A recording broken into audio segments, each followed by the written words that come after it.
Hello and welcome again to Talk About.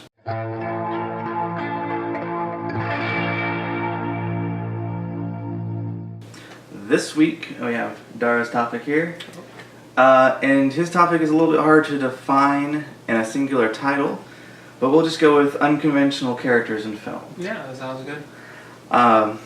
So for those who don't know, obviously in film you have set characters, people who have their lines and their emotional arcs, but it's not always people. Sometimes it's animals or talking things in animated series, but there's also a kind of third level of that where the character in question is not necessarily a person, not necessarily alive, maybe not even necessarily a part of the actual film world. These unconventional characters often can help push a movie, particularly in style and mood.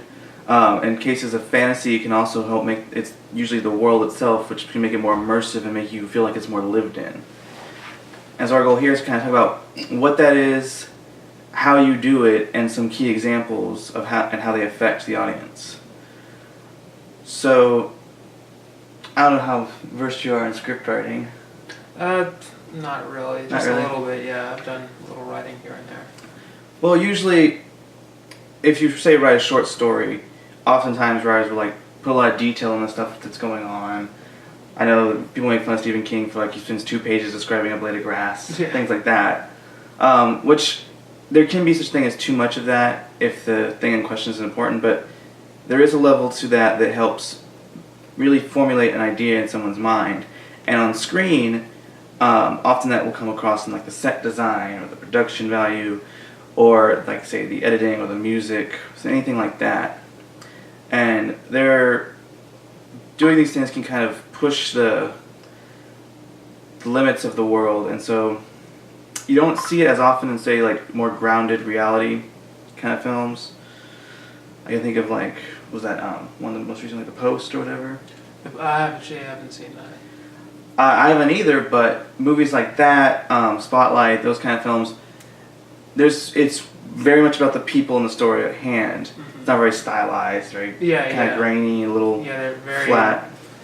Character based. Yeah. And story based, because they're talking about real events that happen, so everyone really knows what happened. It's just a sort of retelling it, so it's not really stylized like you're saying. And that can have a lot of historical stuff, but to give another historical film that does the complete opposite, 300. Yeah. It's a very stylized film, both in the color palette and the way it's shot, and its rather distressing portrayal of Persian people. Yeah, it's unfortunate. Yeah, which that can be blamed more on the comic than anything, because it's like that too, if anyone knows anything about Miller. But it does look cool. It does look cool. It looks awesome. But for the purpose of this, that is a key example where that color palette and the way the world is shot kind of becomes its own character, and it kind of helps push the comic book aspect, something that Zack Snyder is known for, visually making it very stunning. He does kind of fail on some of the other parts sometimes. Yeah. And the color palettes can be a little drained, but it does look very stylized and different and like an immersive world. Yeah. Something else in color palette and how you can really use that as a character. If you've ever watched Beauty and the Beast. Yeah. So you have Belle at the beginning of the movie. She's wearing a blue dress, and then towards when she gets introduced to the Beast and they're dancing in the ballroom, you see her wearing that yellow dress. And so just the color changing from her blue to a warmer color, so cool to warm, you really see the character sort of transitioning in this world. Yeah. So that would be a pretty simple example of... Yeah, and I think people sometimes don't realize that, at least in film, almost everything is planned out to a T beforehand. Right. So a lot of those things are intentional. Doesn't mean everything is intentional, though, and sometimes happy accidents can lead to stuff like that. Key examples are improv scenes where iconic parts. One of the big ones recently was Wolf of Wall Street with Matthew McConaughey. Yeah. These little improv bits that can become, but everything else usually is planned, and so that can also include something recently, Baby Driver. Mm-hmm. The music in that was particularly planned and decided beforehand. Essentially, make a playlist and then film around that. And so that playlist very much becomes its own character. The Guardians of the Galaxy movies do that too. And what's funny about Baby Driver, so I actually watched at the Alamo Draft House, and they had an interview with Edgar Wright they streamed it from Brooklyn, and like he was talking about like how they had to like really time like the action with the soundtrack, and like at one point in time like he was talking with his action coordinator, and so he had the music down, and the action coordinator is saying like this song isn't long enough for the action sequence, and Edgar Wright's like, yeah, it's fine. And so it ended up like the music not being long enough for the action sequences, and the workaround he had for that is like Baby actually like rewinding the music and then playing, replaying it. So it's just like those types of things are just really, really lovely to see. Yeah, and that is a very good example too of, again, not everything is fully planned out. Yeah. But that's a big one. Oftentimes in horror films, like, you have your haunted house movies and everything, and you don't realize it when you're watching, but the haunted house is a character. It has to be.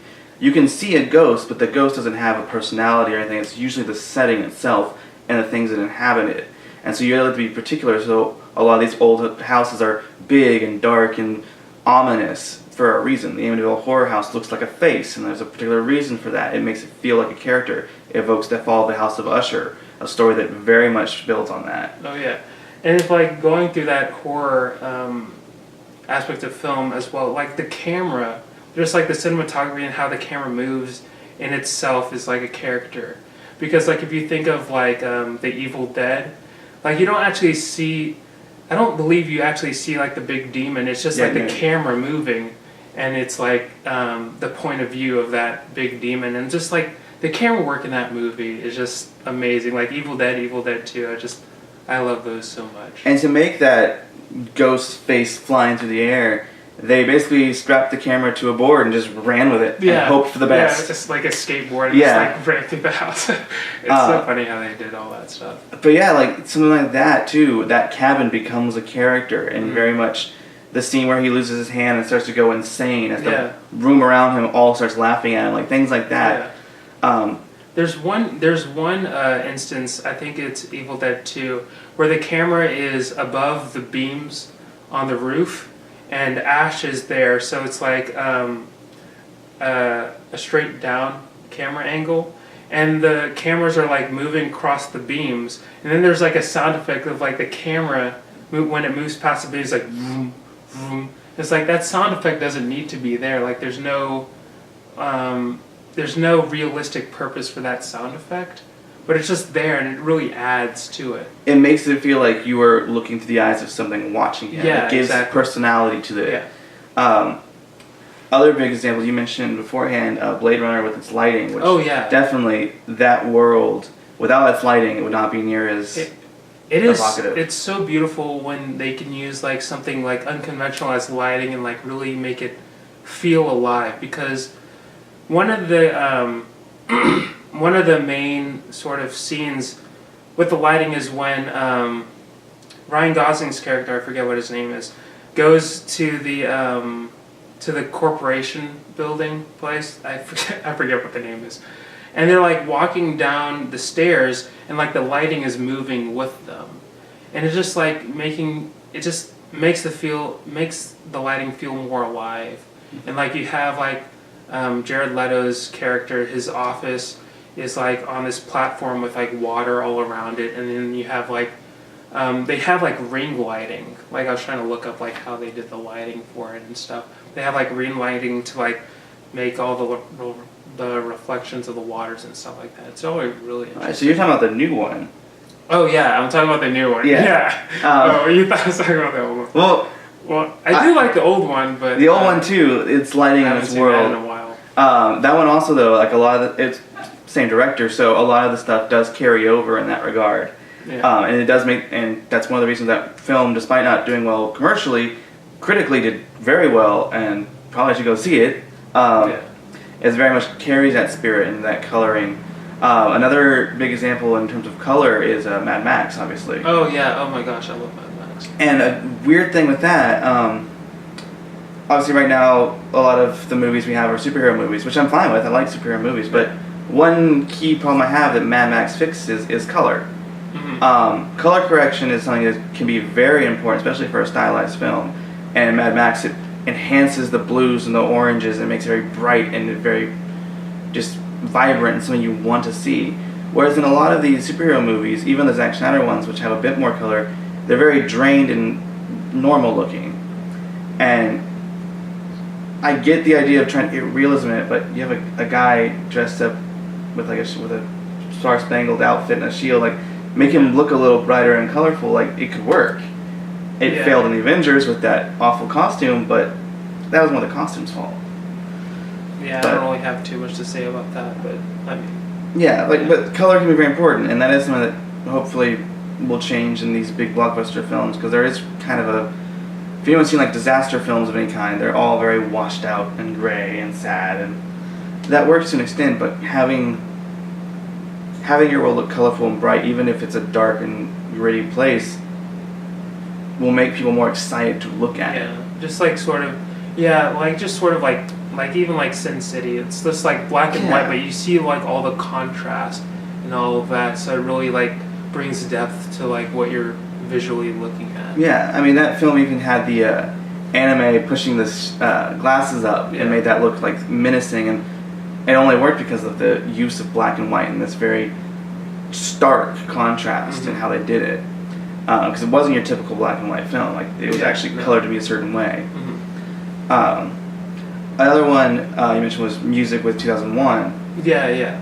And I think 2001 uses a lot of different aspects. Music is a huge part. Also, that ship itself, like Hal is a character and with a voice, but the rest of the ship is a character too. Yeah, yeah. And the way that the people, it feels lived in with the way that, say, the scene where the astronaut's just walking and the place is moving and rotating.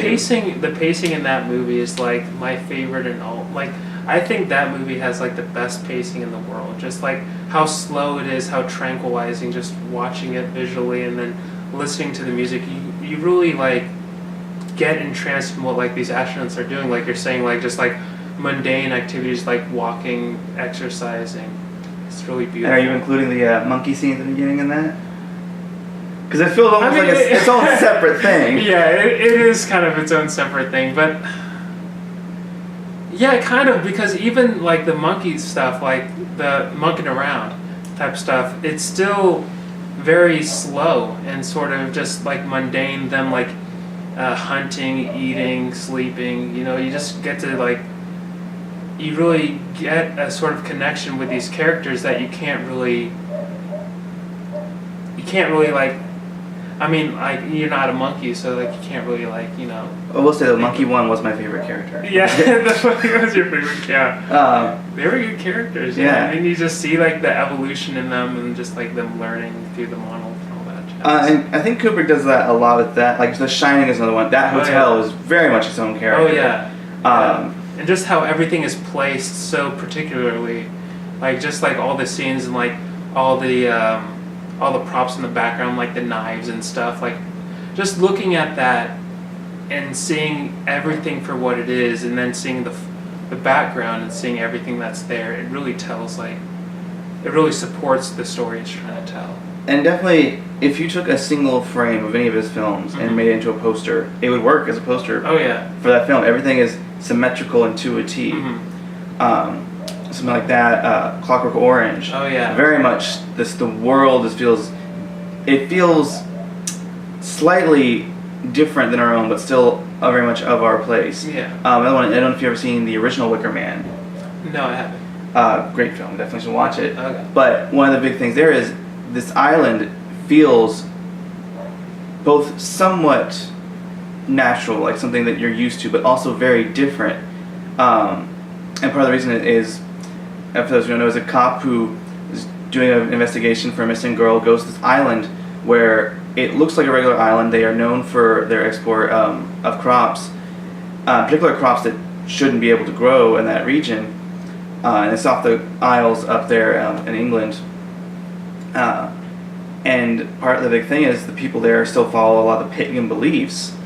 And going with that, like, this film that is technically not really a horror film for most of it, it's more of a mystery, But what makes it so tense is the fact that while these people are not inherently aggressive or malevolent or evil, they are so different while also feeling older and more lived in and more powerful, because it is old pagan beliefs that have been around much longer than even like Christianity in this case.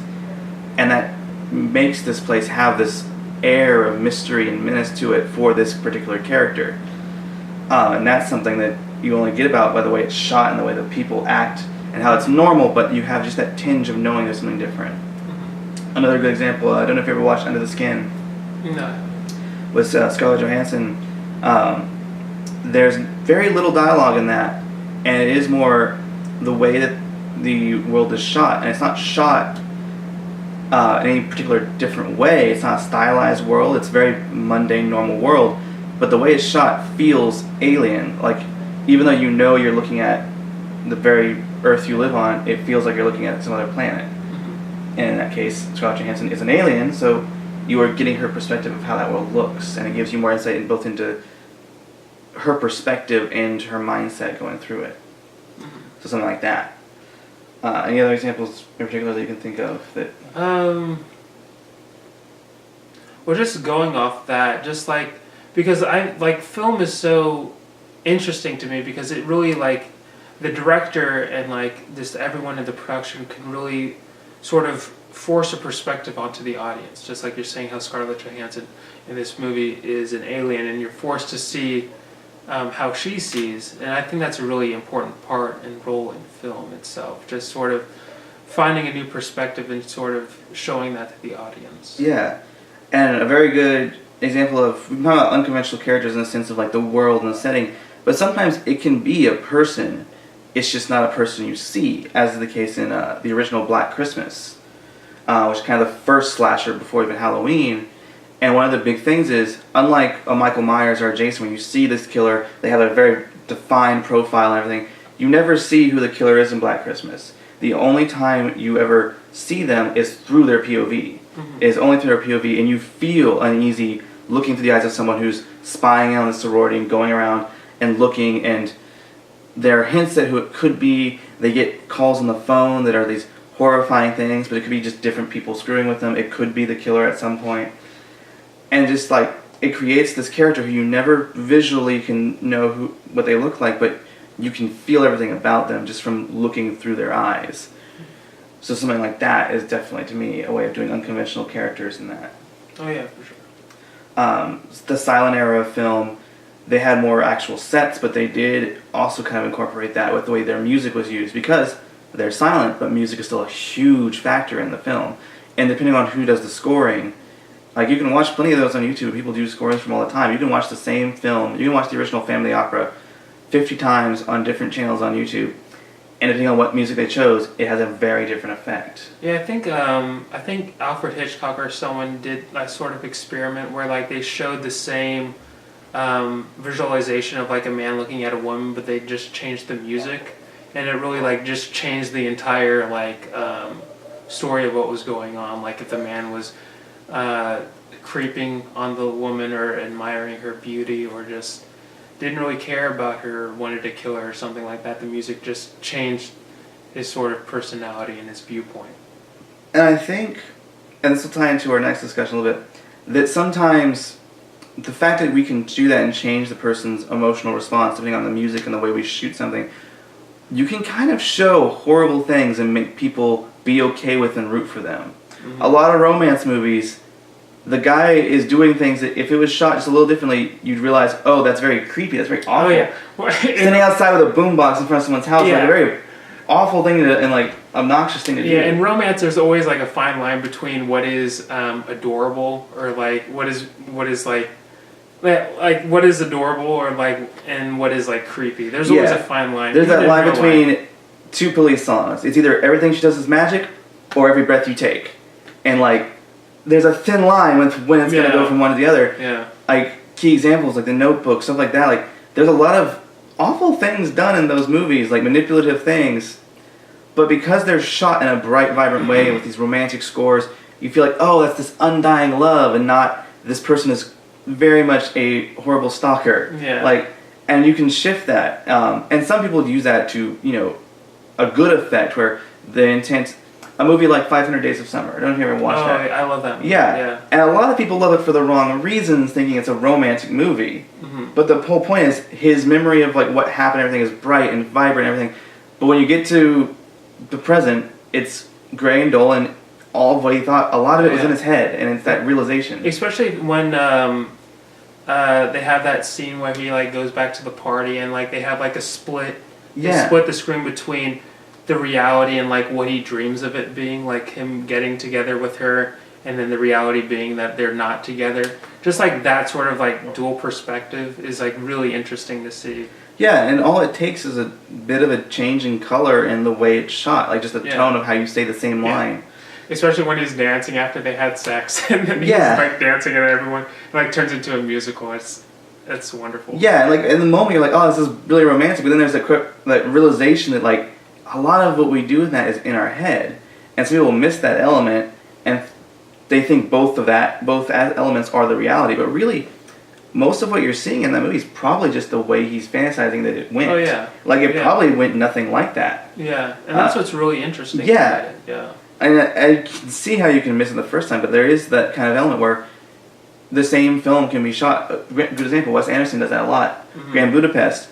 That's a simple thing of the framing. Full widescreen at the beginning, goes into a memory, cuts down, goes into a memory again, and then most of the movie is actually like only this big. And like there's a lot of black space here. And it looks older, and it's a memory, and so it kind of builds back up as it goes out of that. And so that layering there, it gives you a sense where you can more easily visualize and tell when that changes. Mm-hmm. Man, I'm so excited for Wes Anderson's new movie coming out. Oh, Isle of Dogs. And that's bringing back the same animation style as Fantastic Mr. Fox, which is one of my favorites, and I feel is very underrated. Oh yeah, I don't know. I love Wes Anderson so much. Oh yeah. It's just like he's like his own category, kind of. Well, and he is very big on kind of I feel like he's kind of like the happy Kubrick. Like it is very particular, and you can take a single frame and make a poster out of it. But it is bright and vibrant, and even worlds where very sad, heartbreaking things happen feel whimsical and fun. Yeah, it's very picturesque. Yeah. Yeah. Something like that. I know there's some films that are like something like Boyhood, which is a more recent experimental thing. Even like the act of time is kind of a character in the sense that the way he shot it over that course of time, so you can actually see this kid physically grow up. In and of itself, you become more aware of time as something you don't really do a lot in film. Yeah. You have that suspension of disbelief of how long it takes for things to happen. That's why there's like Indiana Jones. Like, all right, we're gonna go here. So the map, they're there. Yeah. Like you don't know how much time that actually took and what happened in between that, but you accept it as long as you kind of get that idea. Yeah. That's like what most people. I don't know if you watch Game of Thrones. That's what I was thinking of. Yeah. That's like what most people were complaining about in the new Game of Thrones season, which I absolutely love because there was like no filler episodes or anything like that. But like when they travel from one place to the other, at the beginning of the series, they'd like take like all this time, and then in this new season, they're just like, okay, they travel there to there, which I personally like because I don't need like 2 episodes of them like on a boat. You know what I mean? Unless it's Lonely Island, I don't need to be on a boat that long. But part of that, once they get past the books, they're shooting it like a TV series now. Yeah. And a lot of the thing you learn when you do film and TV is you have to cut the things you don't need. Mm-hmm. Like you can tell a story without having those things. Yeah, and then editing itself, because they say editing is, because you really you shoot something, you have a story in mind, but then when you're on the editing block, you can really tell an entirely different story just by the way you're editing it. And sometimes editing can save a film. Yeah. Post stuff can save a film, like The Crow, a film I love a lot. Oh yeah, I like that too. But the case of Brandon Lee dying, he shot a good deal of the movie, but he really didn't shoot like the full thing, and it's not like he just had like a scene or two. He had a good chunk of the movie that he wasn't able to film, and if it not for like the way that they did it in post with having the stunt double there for some stuff, the way they kind of mixed things for other scenes, and the way the editing was done, and it's weird to say, but it kind of enhances the film even more, and there's otherworldliness that kind of helps it. And that's another movie where definitely that world is a character, and you get that through the way that it's shot and everything. But yeah, and I think one of the key things is how to go about doing that. And books and stuff, it's stuff like having a Silmarillion, which is a very boring book that tells you about everything you need to know about every little thing. But in film, you don't want that much dialogue. You don't want someone sitting there just watching someone tell you about the world around you. It's show, don't tell. Yeah. And so a lot of that does come down to how you shoot it, the music you choose, the way the world looks in color and in shape. And that kind of is something that if anyone wants to do film at all or wants to like telling a story visually, that's something that really has to be considered. Even in comics, like the art style makes a huge effect on the world. Key examples, one of the more recent runs of Moon Knight, very stark colors. I believe it's the Garth Ennis run. It's whichever one he starts being Mr. Knight in. And you have these bright, vibrant, steady colors, and he is pure white on the page. Then he pops out, and it makes his character work more. And it makes him, when he says he doesn't dress in black, he dresses in white because he wants them to see him coming. Like, that makes it have more menace and like badassery to it because you can see how that he just pops on the screen and is intimidating. Yeah. So something like that. And then you switch that style for something that's more comedic, like your Deadpools or anything like that. Like, it does kind of change the way in that regard. So in animation too, the way you choose to animate something. In our last discussion about more adult cartoons like Rick and Morty or BoJack Horseman, I think is a great example. Oh, yeah. The art style in that changes for certain episodes and just creates whole new layers. One of the key examples I can think of from the most recent season is an episode called Stupid Piece of Shit, where BoJack Horseman is a guy who's dealing with crippling depression, and you've gone for, I believe this is 2 or 3 seasons with him, and you know he has it, but you've never actually really gotten a good sense of how it is in his head. Suddenly in this episode, you see in his head. You see it like sketchbooks, like a child's drawings in his head of all the stuff and the things that he tells himself in his head, and that creates this whole harsher layer. And that can make a huge difference. Suddenly, you go back and watch, and you can imagine that episode happening in any of these other ones, and it makes them all even harder to watch, for better or worse, depending on if you like depressing stuff. Yeah. But I mean, judge a film on how much it makes you cry. But yeah, any other things? No, not really. Not that I can really think of. Do you have anything? I mean, not really without repeating myself. Just other films I can think of that do it. Yeah. But yeah, it's really a big thing of unconventional character. Can be a number of things. Like, it's mainly just when writing to think outside the box of, you have your main core characters and their story arcs, but what about the world story arc? How does the world change depending on your character's actions? Things like that.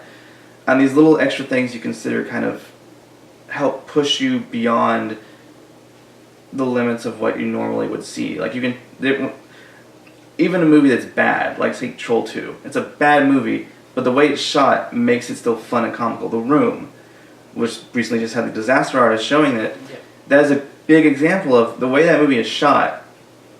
One, it has way more of a production value than you expect it to, given how amateurly and badly it's done. But also, the way it's shot and the way it's acted makes it feel heightened and not like a real world, and so you can take more humor out of it. Where if that movie, if those same lines, that same story had been told and not been acted as weirdly or badly, it would have just been boring.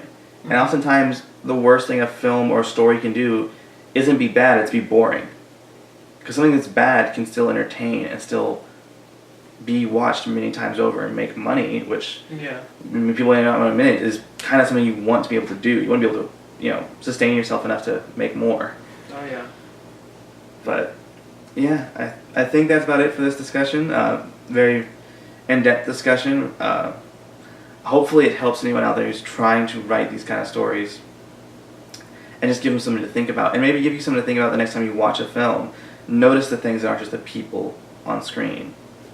But yeah, and that should be that. And thank you for coming on. Yeah, thanks for having me. Yeah. Well, we'll see everybody next time. Either here or at the next skit that you'll be doing. Yeah, so. sure. Yeah, I'm excited for it. All right. See y'all then.